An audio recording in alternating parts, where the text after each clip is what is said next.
I come from a family that's not a wealthy family. My dad's a carpenter by trade and my mum's a nurse. So when I turned 18, I got about $50,000, which had been in a trust fund. I'd had a car accident when I was 11. And I got that money. It ended up in my everyday spending account. I went to the ATM and there was $51,000, and we'd forgotten all about it. My family didn't plan for that, and we didn't really have any ideas what we were going to do with the money.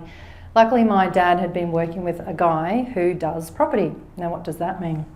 He'd bought a cheap block of land for $20,000 about an hour west of Brisbane, in a little place called Gatton. Some of you may have heard of Gatton. Right next door there's a very small town called Forest Hill. It's about a 5-kilometre push bike ride to the university. So this guy had the plan to buy the block.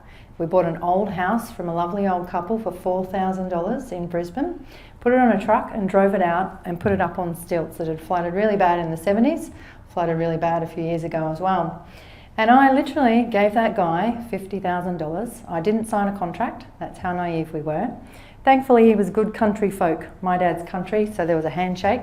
12 years later, that property had doubled in value and it hadn't cost me a cent, other than the $50,000, which I hadn't had to save.